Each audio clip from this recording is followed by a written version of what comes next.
হরে কৃষ্ণ, রাধে রাধে। নমস্কার, কেমন আছেন সবাই?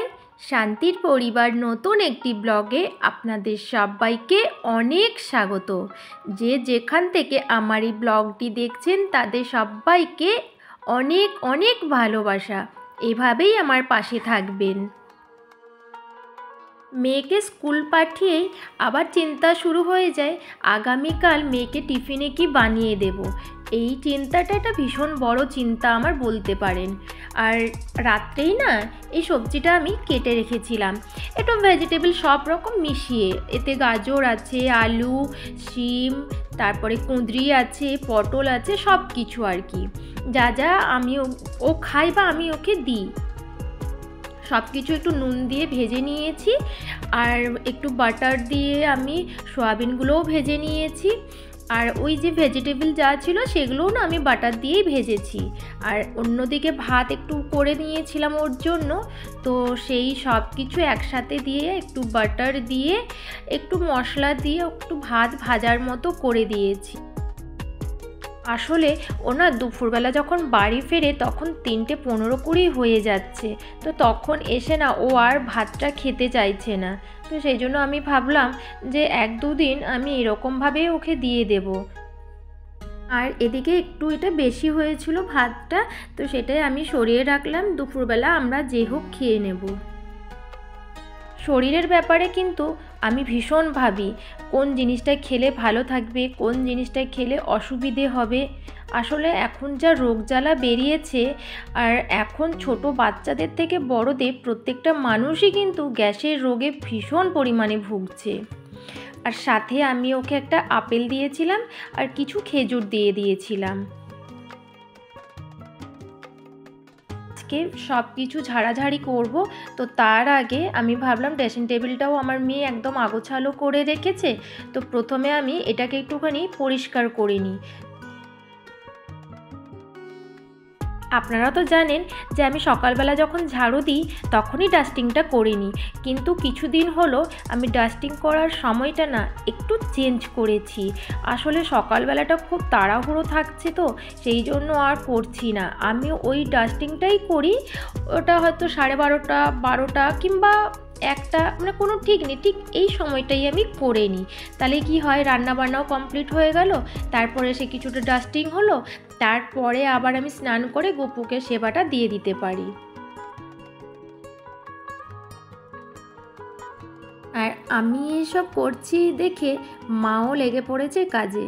মাকে বারবার বারণ করছি, তুমি করো না, তোমাকে করতে হবে না, কিন্তু মা কি আর বসে থাকে? মা দেখছে যে মেয়েটা আমার এত কষ্ট করছে, আমি ওকে একটু হেল্প করে দিই, তো সেই জন্য আমার কোনো কথাই শুনছে না। তখন আমি মাকে বললাম যে ঠিক আছে, তবে তাই করো। আপনাদের সাথে না একটা কথা শেয়ার করি। জানেন, যখন আমার নতুন বিয়ে হয়, আমি যখন বিয়ে হয়ে এই বাড়িতে আসি, আমি দেখেছিলাম এই বাড়িতে না সবজির পরিমাণটা কম, মানে মাছ, মাংস, ডিম, এই সব জাতীয় খাবার, লুচি, পরোটা, তারপরে পিঠে, ডিপ ফ্রাই জাতীয় খাবার, তারপরে হচ্ছে ফাস্ট ফুড, এইসব না বেশি হতো বাড়িতে। আর সবজিটা খেত খুব কম পরিমাণে। আর আমার শ্বশুরবাড়িতে না খাওয়া দাওয়া নিয়ে কখনো কেউ কাউকে বাধাও দেয় না, যার যেটা খুশি হয় খাও, কোনো অসুবিধে নেই। নিজেরাও যেমন খেতে ভালোবাসে, লোককে কিন্তু আমরা খাওয়াতেও সেরকম ভালোবাসি। খাবার জন্যই তো এত কষ্ট করা, তাই না বলুন? এত মানুষ কষ্ট করছি কিসের জন্য? দুটো খাবারের জন্য। তো সেই জন্য আমরা খাবার দাবারে কোনো কম্প্রোমাইজ করি না। আর এদিকে আমার কর্তামশাইকে ছাতুর শরবত করে দিয়েছি, ও একটু বেরিয়ে যাবে কাজে, তো ওই জন্য আমি বললাম যাওয়ার আগে তুমি একটু খেয়ে তারপর যাও। আর মেয়েকেও আজকে একটুখানি ছাতুর শরবত দিয়েছিলাম, মা অবশ্য ওকে খাইয়ে দিয়েছিল।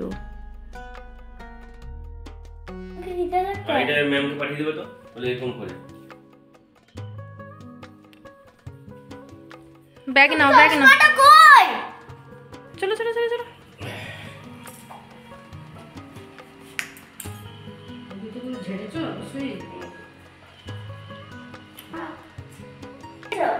হ্যাঁ, রুমাল দিয়েছি। সব খেয়ে নেবে। হ্যাঁ, টিফিন।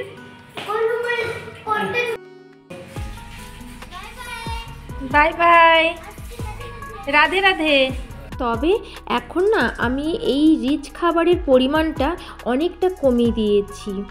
আসলে কি জানেন তো, বয়স হচ্ছে বাবা মায়ের, আর রিচ খাবারটা খেলেই দেখছি ভীষণ অসুস্থ হয়ে পড়ছেন। যেমন হয়তো কোনোদিনও ইচ্ছে হলো যে আজ একটু সর্ষে দিয়ে মাছের ঝাল করব, কিংবা কোনো একটা চচ্চড়ি করব, তো সেই ক্ষেত্রে করলে পরে যখনই মা খাবারটা খায় না, তখনই মায়ের পেটে ব্যথা শুরু হয়ে যায়। আসলে সহ্য হয় না। আর মায়ের যেহেতু একটুখানি গ্যাসের প্রবলেম, তো অনেক কিছু ভেবে চিন্তে রান্না করতে হয়।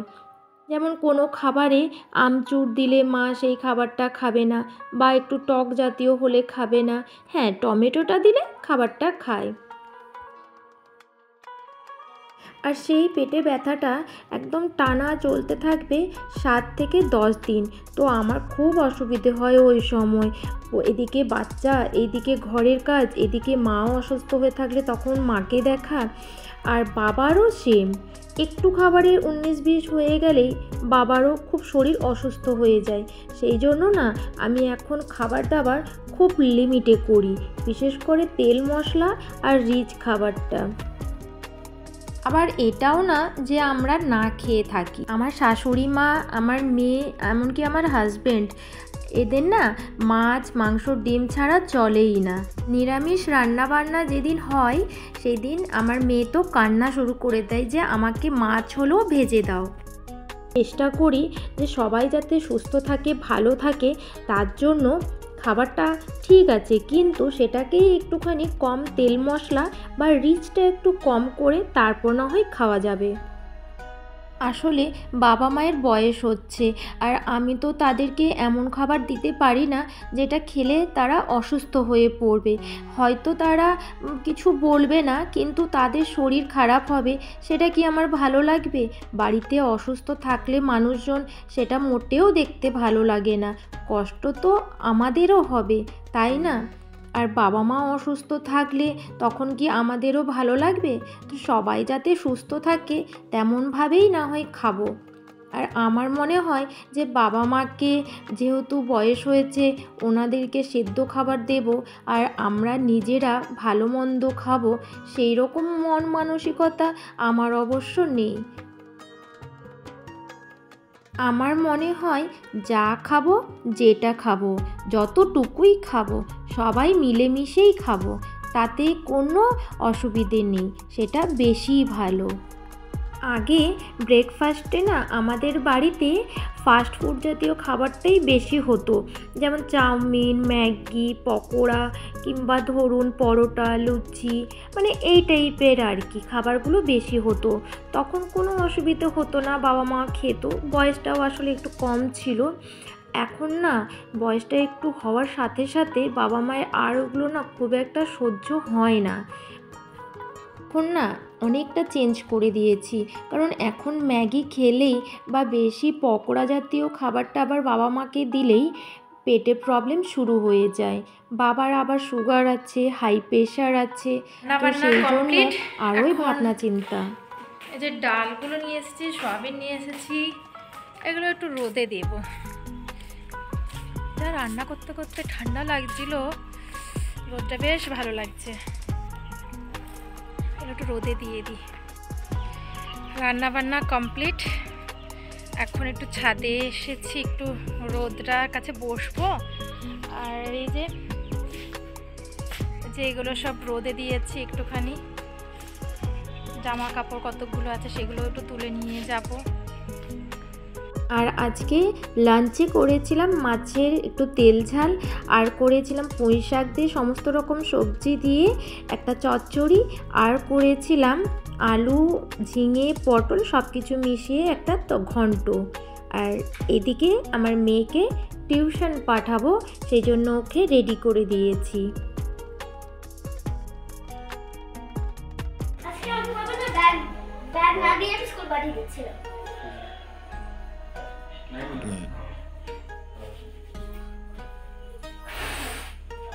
আজকে টিফিনটা কেমন ছিল? ভালো।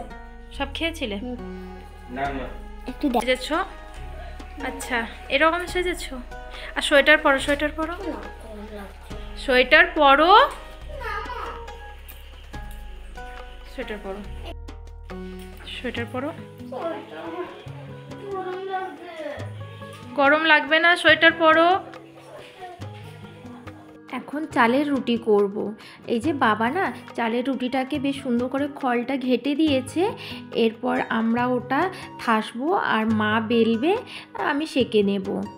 আর এদিকে মাকে একটু র চা করে দিয়েছি, মা একটু র চা খাবে। ওই যে বললাম মায়ের দুধের কোনো জিনিসও সহ্য হয় না, অনেক অসুবিধে মায়ের। দুধ জাতীয় কোনো খাবার খেলে বা দুধের চা যদিও খায় তাহলেও না মায়ের পেটে যন্ত্রণা শুরু হয়ে যায়।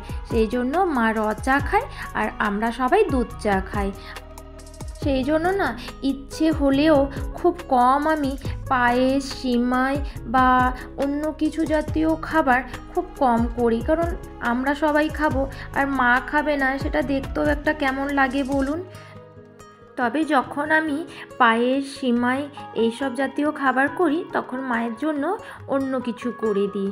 আবার সুজিটা করলে পরে দুরকমভাবে করি, আমাদেরটা একটু দুধ দিয়ে করি, মায়েরটা শুধু জল দিয়ে করে দিই।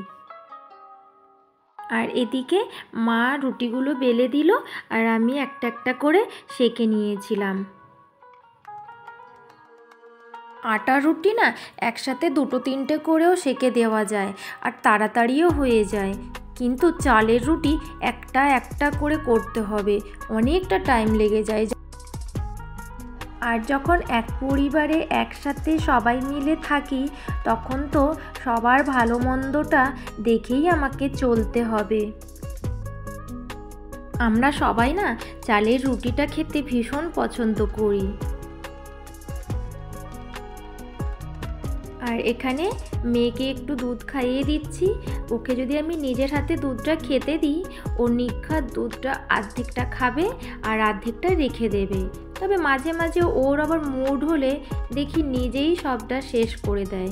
তবে আজও বলছিল মা আমি দুধ খাবো না, যেহেতু দুধটা না খেলে ওর শরীরটাও ভালো লাগবে না, সেই জন্য আমি বললাম যে আমি দুধটা খাইয়ে দিচ্ছি। আর দুধটা একটু গরমও ছিল, তো এতটা গরম দুধ খেতে পারবে না, তো সাথে সাথে ওই একটু ওর পড়াটাও করে নিচ্ছিল। পড়াশোনার দিকে অবশ্য আমাকে বেশি ভাবতে হয় না, বলতেও হয় না। আর এই যে এদিকে এটা কিসের মাংস বলতে পারবেন? এটা কিন্তু ব্রয়লারও না আর দেশি মুরগিও না, এটা হলো হাঁস মাংস। অনেকে খান, আবার জানি অনেকে হয়তো বলবেন যে এ মা এটা হাঁসের মাংস, ছ্যা, কিন্তু বিশ্বাস করুন যার যেটা রুচি সে সেটা তো খাবেই। আর এইদিকে আমার মেয়েকে যেহেতু হাঁস মাংস দেব না, সেই জন্য ওকে একটু ব্রয়লারের মাংস করে দিচ্ছি। আর ওর এই একটা লেগ পিস এনাফ, সেই জন্য আমি আর ওকে বেশি মাংস দিইনি। আর এই হাঁস মাংস খুব শরীরকে গরম রাখে, সেই জন্য শীতকাল ছাড়া আমরা হাঁস মাংস খাই না। আর জানেন আমার শ্বশুরমশাই এত সুন্দর রান্না করেন না, হাঁস মাংস ওনার মতো এত টেস্টি হয়তো কেউ করতেই পারবেন না। সেই জন্য বাবাকে বললাম আপনি আজকের এই হাঁস মাংস রান্নাটা করে দিন। আর এদিকে কতকগুলো বাসন ছিল সেগুলো আমি সব ধুয়ে নিচ্ছি। আর হাঁস মাংস যেহেতু একটু শক্ত হয়, সেই জন্য বাবাকে বললাম যে আপনি কড়াতে কষে আর প্রেসারে দিয়ে দিন সেদ্ধ করতে। একটু বাসন ধুয়ে রাখছি, খাওয়া দাওয়ার পর বাকি বাসনগুলো ধুয়ে নেব। আজকের মতো ব্লগটি আমি এখানেই শেষ করছি। দেখা হবে আগামীকাল আবার একটি নতুন ব্লগ নিয়ে। আমার ব্লগগুলি কেমন লাগছে অবশ্যই আমাকে কমেন্টে জানাবেন। বাই।